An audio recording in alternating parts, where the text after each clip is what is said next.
from Be Mommy with Style, and I'm back with more helpful tips to make your next Disney vacation the best vacation ever. So make sure you subscribe to our channel and get notifications to get notified of all of our new videos. And if this video helps you with your planning, make sure to like this video because that helps other people find it as well.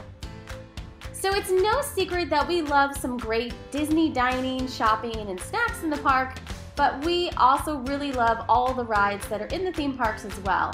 So each person in our family has their own favorites, and a number of the rides at the different theme parks are staples for our family to ride each time that we go. So today I'm going to share some of our family's favorite rides at each Walt Disney World theme park and share some tips on how to ride them and the best times to ride them as well.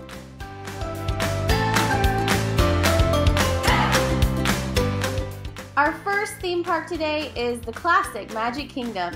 This is the one park that everyone usually goes to at least once during their stay, and you're going to need at least one full day to see everything and do everything as much as possible in this park. For our family, it would be tough to fit in every single ride there is to do in just one day, since we do like to do a lot of dining and some leisure time in the parks, but we do have our favorites that we like to go on each trip. Seven Dwarfs Mine Train is one of our family's top favorites, and this is one we typically are willing to stand in line for a short while on each trip. Back when Fast Passes were still a thing, I would try to get a Fast Pass for this ride first thing and make it a priority to work around our other dining and reservations in the theme park. Now that Fast Passes currently aren't being used, this one's a bit harder because you have to stand in line. But my tips would be either arrive very early in the day to get in line right at opening or wait until later in the day after the morning shift of people has cleared out. We like to take a midday break, so it works really well for us to check back on longer wait rides in the late afternoon or early evening hours after the park has started clearing out. Another family favorite at Magic Kingdom is Big Thunder Mountain Railroad. On recent trips, the lines have been a bit shorter, and this is a fun alternative when some of the other fast-moving rides have longer wait times. It's just an all-around great ride. It's got a fun view, and it's just a really fun ride to say hands up and get a nice little mountain ride in while you're at Magic Kingdom. For great other rides that are sometimes considered filler rides or lines that typically may have a shorter queue, we prefer Under the Sea Journey of the Little Mermaid to see Ariel and friends in a fun themed ride. We love the slow-moving clamshell rides, and it's just the right amount of music without too much repetition. Looking at you, it's a small world. One of our more obscure must-do rides at Magic Kingdom is Goofy's Barnstormer in Fantasyland. A lot of times people may skip over this one because it seems like a little kid ride, but my girls have actually loved this one since they were little and always want to ride it again even on our return trips. It's a quick ride with some drops and it moves pretty fast, but it's always a fun time. Dumbo over in Fantasyland also gets a shout out as being one of our favorite classic rides. We usually ride this one on every trip, and I've gotten some of my all-time favorite parks footage on this ride. Natalie reacting to being up in the air flying as a preschooler is one of my favorite Disney memories. So those would be our top picks at Magic Kingdom. Although it's a pretty solid park all around for rides, food, and entertainment, it's got a lot of great options, and these are really our standout ones. So next up is one of our favorite theme parks, Disney's Animal Kingdom. Disney's Animal Kingdom is unaffectionately called a half-day park by some folks, but it actually has become one of our family's favorite parks throughout the years and is one of the few parks that we do not take a midday break to leave and then come back into the park later. This is mainly due to the fact that it has an earlier closing time a lot of times than other parks, and we generally always have enough to do here to be in the park open to close.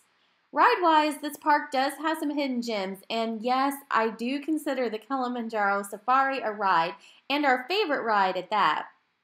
Riding through the savannah in a safari truck, seeing real animals, is one of our highlights of our day at Animal Kingdom, and we usually try to do this one first thing after getting into the park.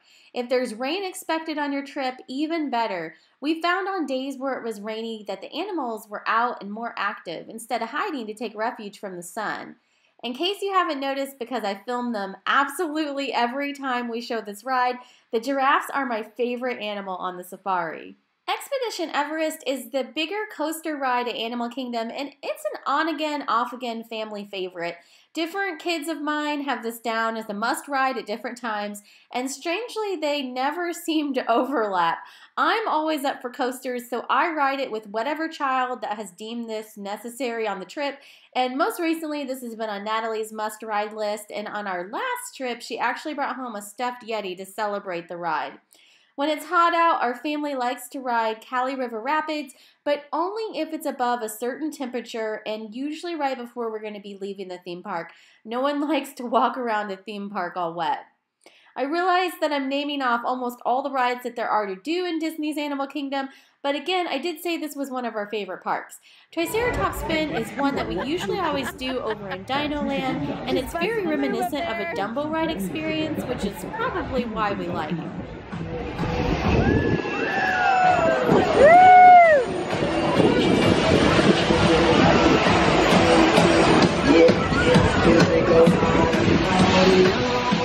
I also can't do this video about our favorite rides in Walt Disney World without mentioning Avatar Flight of Passage that's over in Pandora, the world of Avatar. This is one of my personal all-time favorite rides. I love this ride experience from start to finish.